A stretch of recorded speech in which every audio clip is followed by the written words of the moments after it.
मित्रों, मैं आप लोगों से एक विनम्र निवेदन करना चाहता हूँ।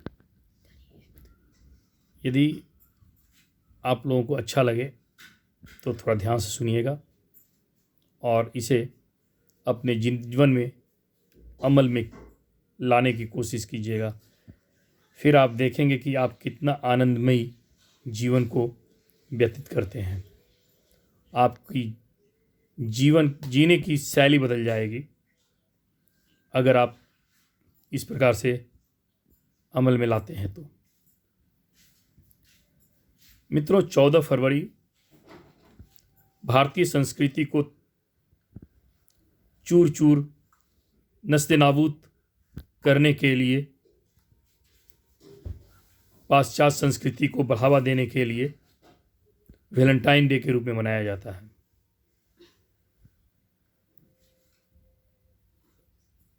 जिस संस्कृति पर हमें नाज है, उस संस्कृति को किसी भी हालत में टूटते हुए देखना हमें अच्छा नहीं लगेगा।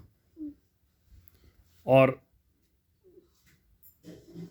छोटे छोटे बच्चे एवं बच्चियों को बजरंग दल के तरह जो पीटा जाता है, वो भी मुझे अच्छा नहीं लगता, क्योंकि यह अभिव्यक्ति की स्वतंत्रता पर हनन है।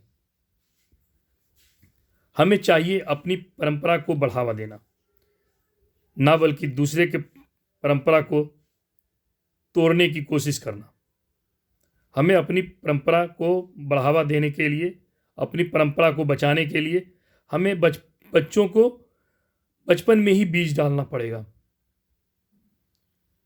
इसी संदर्भ में मैंने एक उपाय निकाला है कि यदि हम लोग वैलेंटाइन डे को पारिवारिक एकता दिवस के रूप में मनाएं तो यह एक उन्नत विचार होगा और यह एक तोड़ भी होगा हमारे वैलेंटाइन डे का। यदि परिवार के सभी व्यक्ति, दादा दादी, पोता पोती, मामा भांजा, मामी, चाचा चाची, बड़े पापा, बड़े मम्मी, जितने भी परिवार के जितने सारे लोग हैं, सभी लोग एक साथ बैठकर पारंपरिक वेशभूषा में उस दिन सुबह में हवन पूजन कर एक साथ डाइनिंग टेबल पर बैठकर या नीचे, जो हमारी संस्कृति है, नीचे बैठाकर पंक्ति में बैठाकर एक साथ सभी व्यक्ति भोजन करें और बचे हुए समय में आपस में एक दूसरे के बातों को शेयर करें, एक दूसरे के बारे में जानने की कोशिश करें और एक दूसरे के समस्याओं को सुलझाने की कोशिश करें, एक दूसरे के दुखों को बांटने की कोशिश करें, तो यह एक नई मिसाल के रूप में कायम होगी।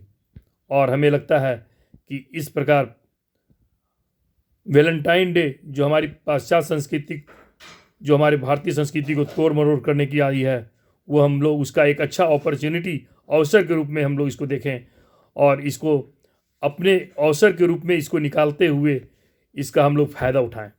ये फ़ायदा तभी हो सकता है जब हम लोग अपने सोच में सकारात्मकता लाएंगे।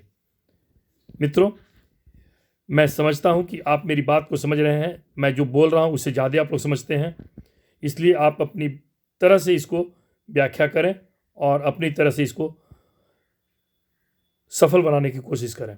धन्यवाद।